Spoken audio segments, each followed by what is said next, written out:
I'm going to share with you 3 reasons why having a purist garden may not be ideal.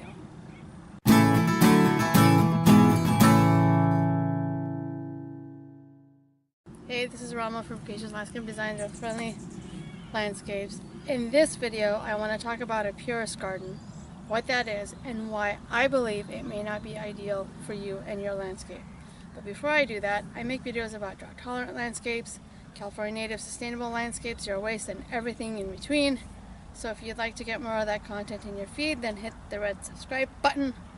I'm also a residential landscape designer based out of Orange County, so if you live in Southern California and you need landscape design assistance, I'll put a link to my business website in the description of the video down below. So let's get started. A purist garden is a garden that uses California native plants. But more importantly, it uses California native plants that are locally native to the area where you live, and true California native plants, not hybrids or cultivars. And there are some people that believe having a purist garden is the only way to go. That if you use any other plants, even if it's a hybrid or a cultivar, that it's technically not native to California. I disagree. If you've got hybrids and cultivars that are offshoots of some California native plants, in my opinion, and as others might agree with me, they're still native to California. But the problem is that when you stick to a purist model, the first thing that you're limiting is your creativity.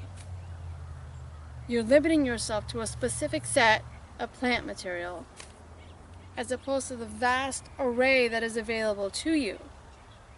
The second reason why I believe that having a purist garden is not ideal is with hybrids and cultivars, as opposed to just the true native plants, you've got far better options, far better choices, and far better availability.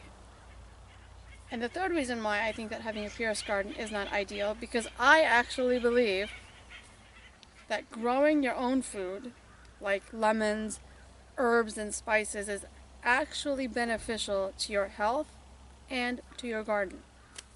I have a garden that's not 100% California native.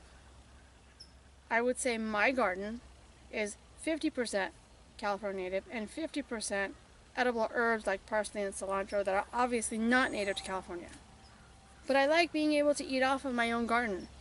I like being able to go out into my garden and pick the herbs that I'm going to use that night to cook with. And with a purist garden, you don't have that. In and with a purist garden, you're limited with your options. But I'm not saying for those of you that are diehard purists that you can't have a purist garden. If that's what you want, go ahead. But realistically, most California residents, most people that live in California aren't going to want that purist garden, because they're going to want to be able to cook off of their garden. And maybe there's some plant that's a non-native plant that they absolutely love that they're going to want to incorporate.